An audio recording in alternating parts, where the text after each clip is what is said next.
Hey guys, welcome back.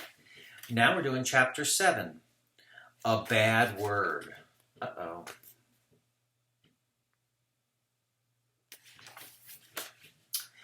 Early in the morning, a white limousine drove up to Wayside School. The chauffeur got out of the car, then opened the passenger door. Just like always, Mr. Baldoff stepped out of the car. "Thank you, James," he said. "My name is David," said the chauffeur. Just like always, Mr. Baldoff entered the school building. "Good morning, Mr. Baldoff," said Mrs. Day, the school secretary. She handed him a cup of hot coffee. Just like always. "Thank you, Miss Knight," said Mr. Baldoff. He walked into his office, except this office door was closed. He smashed into it, spilling coffee all over his green suit. "Who closed my door?" he demanded. "Why didn't you just open it?" asked Mrs. Day. "It's always open in the morning," said Mr. Baldoff. "How was I supposed to know it was closed this time?" Upon the 13th story, Mrs. Jules took roll. Up on the 30th story, Mrs. Jules took roll. Todd was absent. "Oh dear, I hope Todd is all right," said Mrs. Jules. "Todd's never all right," said Joy. She and Mauricia laughed. Damien looked at Mrs. Jules.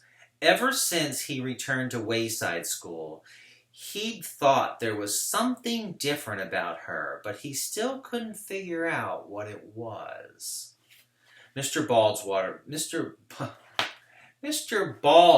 voice came over the PA system. "Good morning, boys and girls." There was the usual pause. "Today I want to talk about doors," said Mr. Baldoff. "This should be interesting," said Mrs. Jules. "Do you know how many doors there are in this school building?" asked Mr. Baldoff. Mrs. Jules shook her head. "Well, there are a lot. Over 30, and some of you probably have doors at home too. Maybe more than one. All those doors. Think about it." Mr. Baldoff has certainly given us something to think about this morning," said Mrs. Jules. "So remember," said Mr. Baldoff, "and please be careful. Always check to see if a door is open before going through it. And if it's not open, open it. If you can't open it, ask someone to open it for you. This may not make a lot of sense to you now, but someday you'll thank me." Mrs. Jules looked around the class. "That's good advice," she said. "I think most of you already knew it, but at least it's nice to know we have a principal who cares." "I hate doors," said Mr. Baldoff. "It's a dumb word. Door, door, door. Who made up the word door anyway?" Mrs. Jules waited a little longer, but Mr. Baldoff seemed to be finished. "Some people just don't like doors," she said. "I've made a new rule," declared Mr. Baldoff. "You may no longer say the word. You know what word I mean. But don't say it. Instead, I have made up a new word for you. Guzak. Open the Guzak. Shut the Guzak. Lock the Guzak.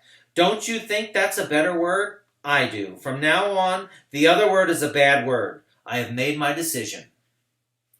Everyone turned around and looked at the Guzak. Suddenly, it opened. Todd entered. "I'm sorry I'm late," he said. "That's okay," said Mrs. Jules. "I'm just glad you're not sick or hurt." "My dad locked his keys in the car," Todd explained. "We had to use a coat hanger to unlock the door." Everyone gasped. Mrs. Jules wrote Todd's name on the blackboard under the word discipline. Because he said the word door. Oh! Guzak.